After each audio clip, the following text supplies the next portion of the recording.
L'Académie est dans son rôle de s'autosaisir de questions stratégiques qui sont à la base des problèmes de développement du pays. Et le dividende démocratique est une de ces questions sur laquelle on a besoin d'avoir un éclairage de la science de manière à pouvoir assurer une bonne compréhension des enjeux et des défis qui sont derrière ce concept de dividende démographique.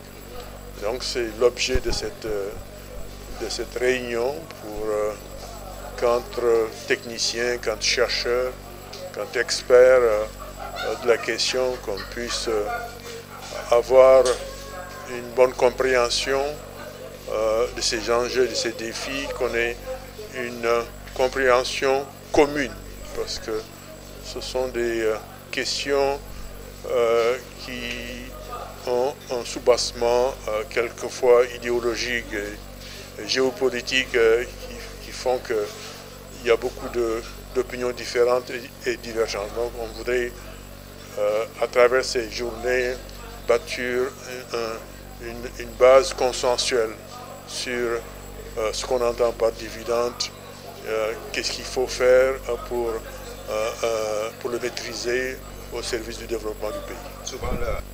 L'objectif le plus important, c'est vraiment, au-delà de la compréhension des enjeux et des défis, c'est de voir comment on peut trouver et proposer des stratégies, des méthodes et des outils pour transformer, convertir ces défis et ces enjeux en opportunités de développement.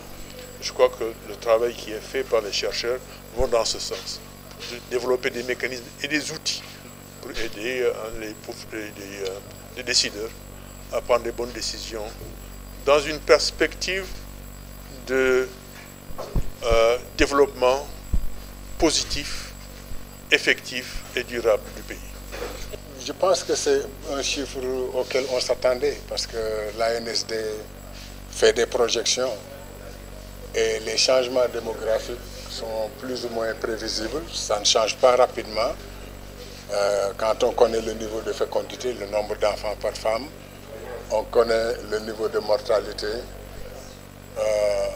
On a une idée de comment ça va se passer dans les prochaines années. Donc les 18 millions, c'est ça, on s'attendait à ça plus ou moins, même s'il y a des différences ici ou là. Bon, on est 18 millions. L'accroissement d'une population en elle-même, le taux d'accroissement ne pose pas problème. Ce qui pose problème, c'est notre capacité à prendre en compte les besoins de cette population. Et ça dépend de notre capacité économique, de notre capacité à donner des emplois décents aux jeunes. Tout, en fait, les richesses sont produites par les hommes et les femmes. Et plus on a de personnes en âge de travailler, plus on a de potentiel pour produire des ressources. Et c'est ça, toute cette idée de dividende démographique, notre président vient d'en parler.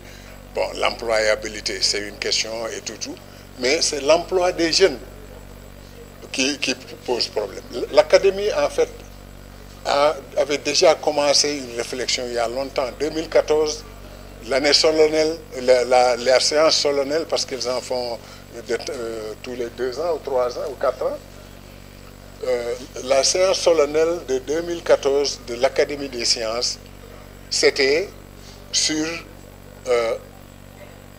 comment former tous ces jeunes qui ne sont pas éduqués et autres sur les métiers de l'agriculture, pour retourner vers l'agriculture. Parce que les emplois que nous voulons créer, parce qu'on a beaucoup de jeunes, ne peuvent pas être créés par le secteur tertiaire ou le secteur secondaire. Le secteur secondaire va prendre du temps. Et comme vous entendiez notre président, dans son interview de l'autre jour, la semaine passée, il disait que le secteur tertiaire est saturé. Donc, où aller?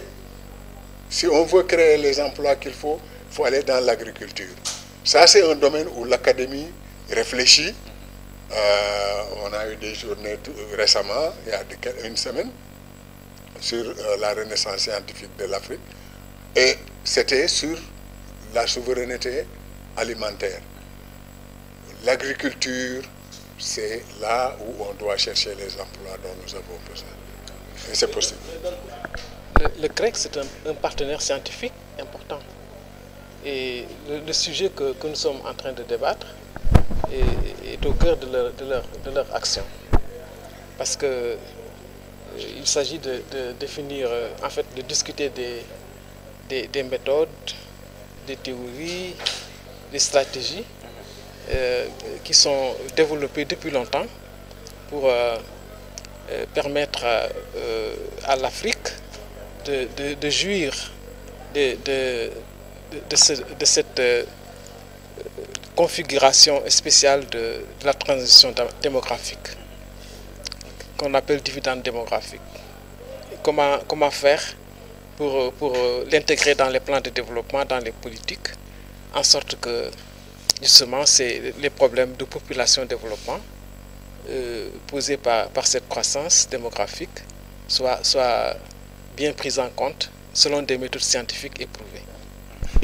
Les femmes, quand on analyse les questions de population-développement, ont un rôle important dans la fécondité. C'est un aspect important des mouvements naturels. L'indice synthétique de fécondité, le nombre d'enfants moyens par femme à la fin de leur vie féconde, c'est important. Et ça détermine la croissance démographique. Mais les femmes ne sont pas seulement des porteurs de naissance, elles sont aussi des actrices de développement. Voilà, et elles ne sont pas suffisamment prises en compte, justement, dans les analyses statistiques. C'est ce qui explique d'ailleurs l'avènement du concept de genre et de la nécessité de désagréger toutes les données statistiques selon le sexe, afin de permettre l'intégration des femmes dans l'analyse des problèmes de développement, mais également aussi de proposer des programmes de développement qui répondent à leurs attentes et à leurs besoins.